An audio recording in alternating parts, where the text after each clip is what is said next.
Well, I spent an unnecessary amount of time getting the camera set up and almost pressing play and then not pressing play.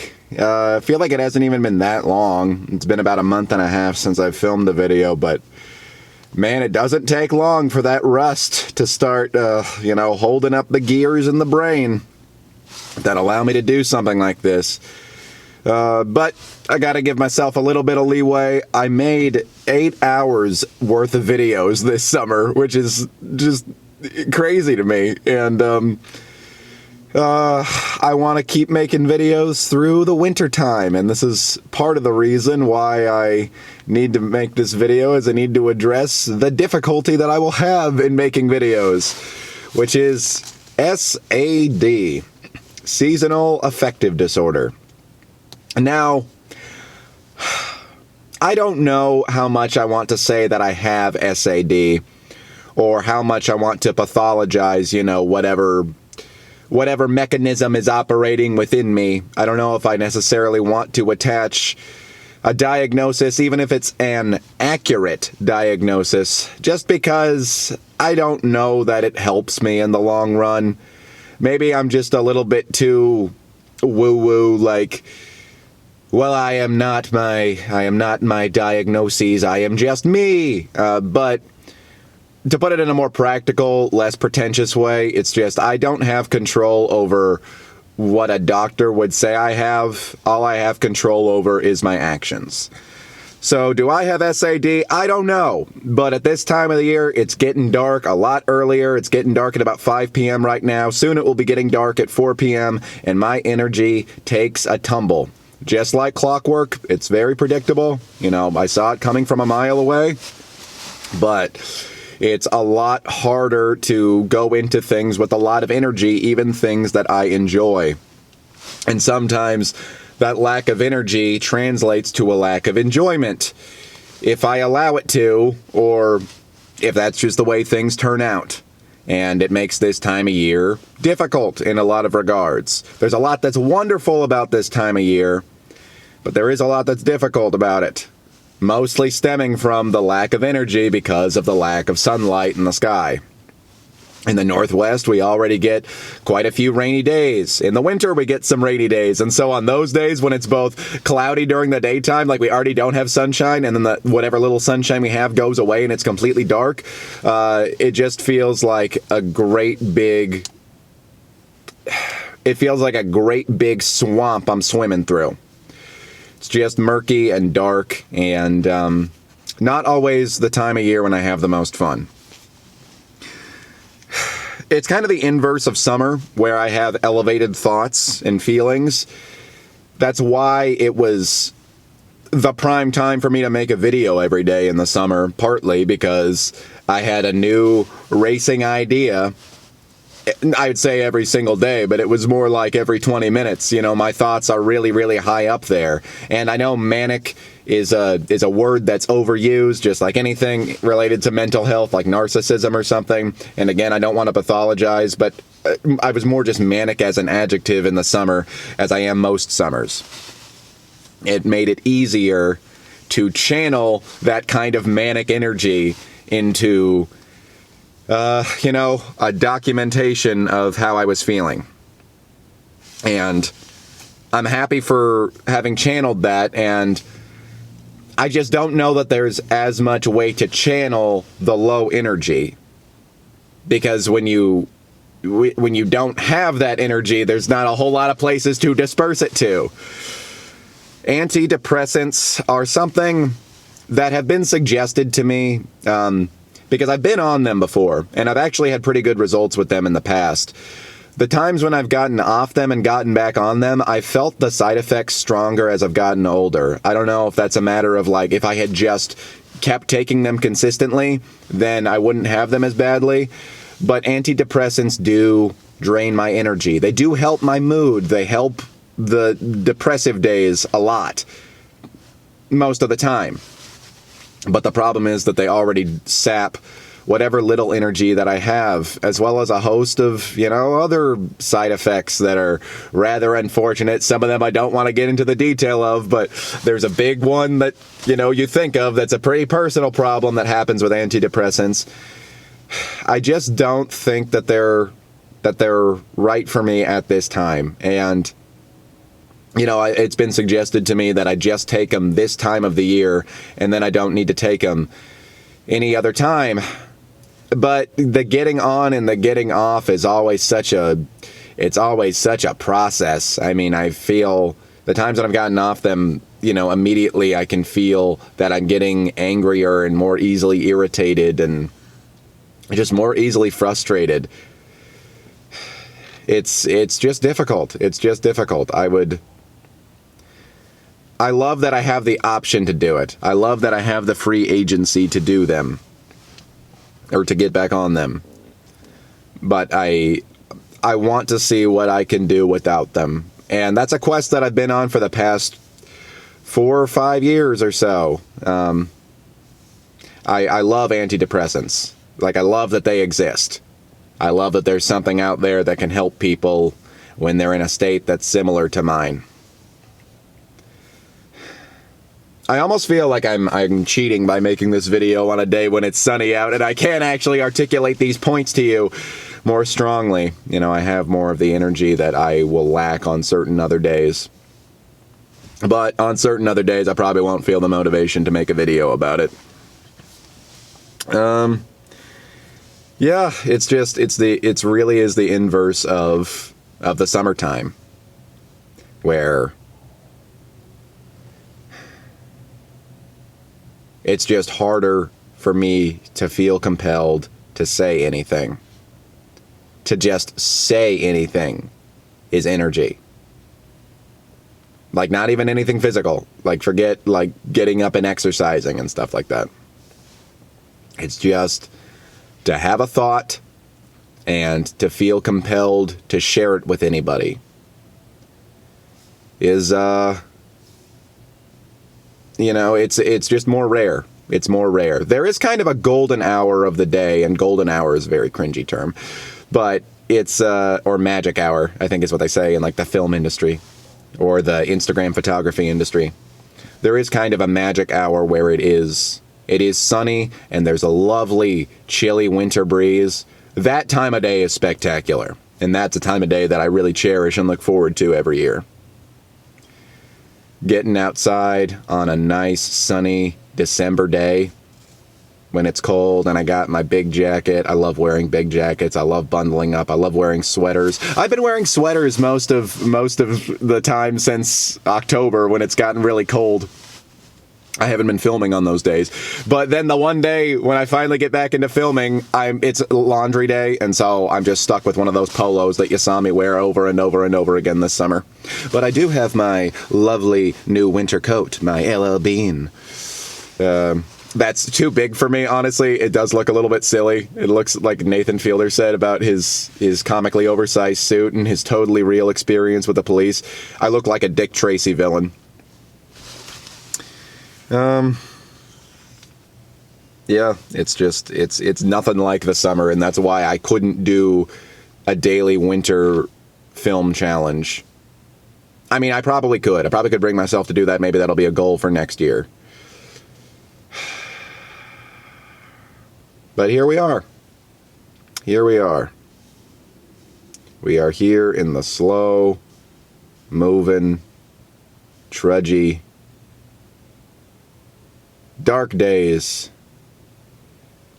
of the Northwest in November. Productivity goes down by a lot this time of year. My personal projects, I can't work very hard on them a lot of the time. The prime time for those are usually in the fall and in the spring.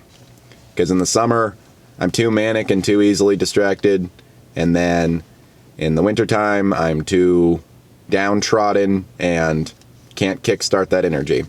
I know that those are all just excuses, and those are all things that in the long run I will have to learn to navigate in order to be the best version of myself. I have to be able to operate regardless of the mood that I'm in. With, some reason, some level of self-compassion, some level of understanding that, hey, I won't always meet rigorous expectations that I set for myself. And so it does come with a little bit of adjustment of expectations, but I'd like to at least be consistently producing, and I just find that harder to do when it gets dark earlier, when it's dark for more of the day. Another thing that takes a tumble is my social life. Because like I said, if it's energy for me to just talk, to just say an idea to a camera that isn't asking anything from me, it's especially difficult for me to get my butt out of the house, get it into a car, drive over to a place where I know a whole bunch of people are going to be, and then sit among them. Just getting there and sitting down is already a lot of energy, but then people will want to, talk. People will want to ask you questions, and you will have to answer those questions, and you just to answer the question badly, like just to give a surface level response to any of their questions, is a lot of energy. To actually be witty and presentable and totally personable, which are all things that I would prefer to be when I'm going to hang out with people, that just uses reserve energy that I have to reach way deep down into my psyche for. Or I just need to have some caffeine or some alcohol to bring that out of me. And that isn't particular to me. A lot of people are like that. It is good. It is good social fuel, both caffeine and the liquor. It's unfortunate. I wish that I didn't need social fuel, but some days it just feels like I do. Some days it just feels like I do.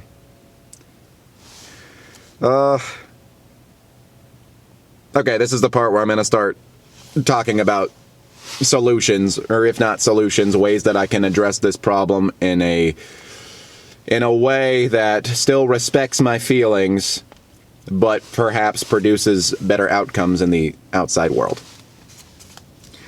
I put not as much work, but valuable work. I think that's a big one for me, especially on my personal projects.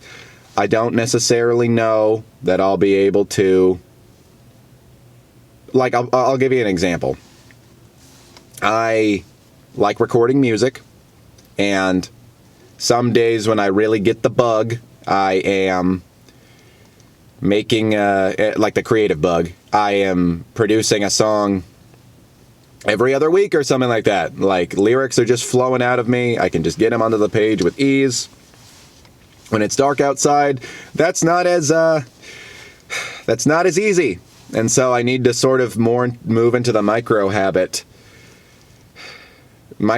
process of maybe I write one bar every single day. I'm lowering the standards, or maybe one couplet, one bar and then one bar that rhymes with it. I need to lower the bar that low some days. But the positive to that is that if those are the only 2 bars that I get to write that day, they're usually 2 bars that I think a really, really hard time on, and produce some pretty cool lyrics that I put in more creative ways than when I'm trying to write an entire song in a day or something like that. It's more important to be in the consistent habit of doing things. It's important to be in the habit of a little bit of exercise than to set the expectation that I'm going to do a ton of exercise. And because it is only a little bit, it's both easy for me to accomplish. I feel the reward of doing it. I don't get down on myself for not being productive when I am even just slightly productive. I don't get mad at myself for not being as productive as I could be when I produced a little. And I make stuff that I'm happy with. I like the moods that I get in the winter, and the ways that manifests itself in my art. It's kind of weird and spooky, and a little bit sullen, but sometimes sullen art is art that resonates with people the strongest. A lot of the time we turn to art that expresses negative emotions more than we'll turn to happy stuff. That might be a problem with the world at large, but that is a fact. Yeah, not as much work, but valuable work. And I should also add consistent work. I can do a little work consistently every single day. As far as the social life thing, I wrote, appreciate the people around you, and you don't have to be witty or energetic. I need to take a lot of the pressure off of myself to not only go out and see people, but when I am around people, to be just the absolute life of the party. It just isn't realistic for me this time of year. And I don't want to keep altering my brain just to make it easier to be that way. It's okay. I can give myself... I like what this Aziz Ghaziapura, I think is his name. He has like the Center for Social Confidence. He has a thing like writing yourself a Bill of Rights. I have the right to, and then just write all these things that are okay, that you tell yourself on the days when you demand the most of yourself socially are not okay. One of those things is, I have the right to be quiet for whatever reason. I have the right to just sit there and be with people. With the caveat, I will add, that I have to do my best to appreciate the people that are around me when I am in those situations. People often appreciate that you made the effort to even show up. And you don't want to be sitting there as a ball of pessimism like I have been in the past, that other people can seem to find this energy and this happiness that I can't in certain times. I really, really like the people that are around me. I was just hanging out with some people last night, and they were all engaging in some fun conversation, and after a while, all I could do was just kind of sit there and smile. I didn't have the energy to really participate after a certain point, but I was there with them. I was there with them, and that's another memory that I have with them, and that's valuable. It's valuable to have a memory with people where you're low energy and quiet. That they'll remember that more than a memory of a time you didn't show up. Now, granted, you don't need to show up to every social event anyways, but it's good to have a balance. I love my alone time, but I also love people. Even if I can't always show it to them in the way that I've demanded that I do in the past. I can just quietly appreciate people. And then when I do that, I'm usually in a state where it's like, if I appreciate them, then I don't really need them to appreciate me back, because I'm already just happy that they're there. I'm already just like, so cool that you are a person that's in my life right now for however long you're going to be. And I just take a great deal of comfort in just being able to calmly, quietly acknowledge the diversity of the human experience. I don't want this list of solutions to be in the negatives. I'll reframe it as a positive, but I did write, holidays, lose the cynicism. I have gotten that adult holiday cynicism pretty badly over the last couple of years, because it does become more obvious to you that this beautiful, cherished time as a kid was actually just a way to sell you more crap to make sure that you're never satisfied. And I think the principles where that cynicism comes from are valid. I think it is important. It is important to remember that no gift is going to solve all your problems, and that no time of year that is arbitrarily labeled as the time of year when we're happy and appreciate each other should be the only time. We can find appreciation and love for our circumstances all times of year. It's just been very convenient to just put it in one day. Or, one season for marketing. Holidays are fun, though. Holidays are fun. And you can participate in them in whatever way you want to. What I do like about holidays is that though it is arbitrary, people get more free time around those times. I do associate it with some really great memories. Families gather around more often at those times. I do love twinkly Christmas lights. I like a lot of sappy Christmas songs that I've heard a million times and get a little bit annoyed when they come on, but then I find myself singing anyway.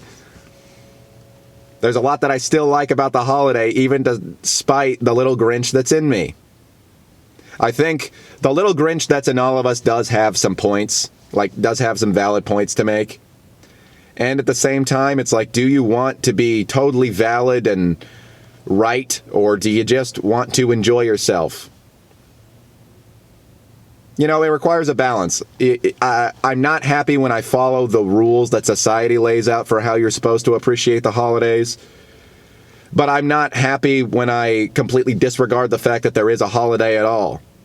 It is a part of my culture. It's a part of my upbringing. There's a lot that's really wonderful about them.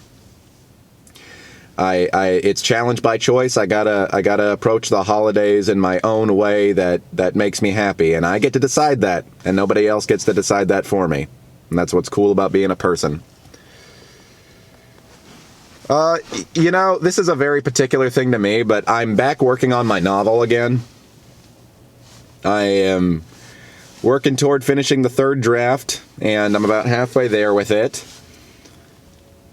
And it really feels great. It feels a little, at first it felt kind of lame that I waited until the end of the year to move from the second draft to I finished the second draft just about a year ago.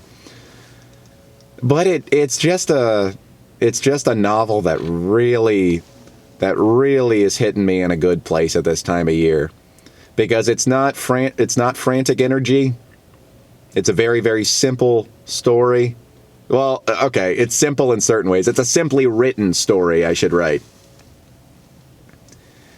And it's also an emotional story. It's really heightened emotions that come out of simplicity. I think that's maybe a good way to put this time of year. Even if they're not always great emotions. They're pretty strong, sullen emotions. But they put you more in touch with the experience of existing. And I like that I have my novel as my little companion through all of this.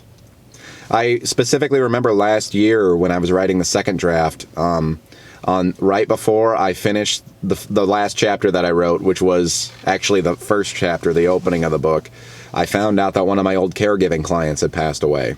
He was a really cool dude. It was his time. He held on way longer than anybody thought he was going to. He was an awesome guy. And I was like, it feels not that oh, you died at just the right time, not in a gross exploitative way, but it just felt like I could carry that sort of somber mood into the somber but hopeful mood into writing that chapter. And there's a whole thing about somebody falling in love with this, really developing a great affection for this flower, and then it gets pulled out of the ground, and they are very sad, but they mark on how, the fact that I even feel sad and that I miss that flower means that it must have meant an awful lot to me. And there were a great many outcomes in the universe where me and that flower never even met. And so, though I am sad, I can handle those feelings because they come as a package deal with a lot of happy memories. I'm gonna miss that novel when I'm done writing it. But only because it makes me so happy right now. And that kind of ties into the next point, which is that experiences can be beautiful, even if they're not happy. Experiences can be beautiful, even if they're not happy. This is something that is so weird to articulate to people, and a lot of people won't understand. I felt kind of disrespected by somebody that I told that to earlier this year. I was like, I have some really beautiful memories from some times when I was just profoundly miserable. They're like, I don't know about that. Like, you don't know about my feelings, about my interpretation of my own experiences? We get to decide those things for ourselves. And even last year, I was in a mucky place emotionally. At this time of year, I had some failed relationship stuff. Still in the same quarter life crisis I'm in right now, where I really don't know exactly what I'm doing. I feel like I have a better grasp of that now than I did last year, but still unsure. Still suffering from the same, low energy affliction. And there were a lot of really beautiful experiences in the midst of all of that. They were maybe held down a little bit by my SAD or whatever you call it, but they were still beautiful. I have memories from college, especially when I was feeling so isolated and feeling so meaningless and so purposeless. And those have some really, really beautiful memories that in my most BS nostalgia-y, I decide were some of the happiest times of my entire life, and I have to reground myself. The problem is, a lot of the times they only become beautiful memories. We only look back on them and we see them as beautiful because we know we got through those times. And I want to just make sure that even when I'm sad, I can still be having beautiful experiences. And I get to decide what's beautiful. The beauty is in the eye of the beholder is such a platitude. It's so overused, and it has probably lost so much meaning, especially because we just use it to talk about beauty of people a lot of the time. Or beauty of art, but I think that we can really apply that same idea to beauty in our experiences. I can have a beautiful experience even in a time when I don't have a lot of energy or when I'm just outright sad. And speaking of platitudes, the last thing I really want to keep in mind is the classic, "This too shall pass." This too shall pass. You will get into the thick of it, and it will feel infinite, it will feel permanent, it will feel like there is absolutely no way out of this prison, of this current emotional state sometimes. And that thought is wrong. That thought is just objectively wrong. Because come January, the days will get longer, and you will feel this new, renewed drive to be out there and drive to exist better than you've ever existed before. It is going to happen, and you know that it's going to happen. There's a little snarky voice in your head that feels like the realist, that says that the dark, murky time is never going to end, and it is just wrong. It's just, I don't want to call it stupid because I don't want to invalidate any part of my thought process. It is ignorant. It is short-sighted. It has no imagination. We are very, very bad at being able to predict future happiness in either direction, both what's going to make us more happy and what's going to make us less happy. We tend to be very bad at that in the present moment, because we can only view everything through the frame of how we're already feeling. And you know what? This too shall pass. This season will pass, whether you want it to or not. Maybe at some point, if you get to really like the darkness and the lower energy, well, it's going to pass one way or the other, whether you appreciate it or not. So all that you can really do is just try to appreciate it as much as you can. Don't force it. Don't try to make yourself somebody that you're not at any given time.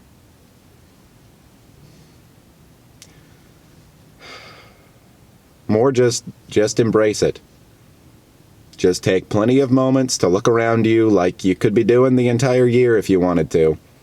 And maybe that's the real gift of this time, is that it slows you down so that you have no choice but to feel everything.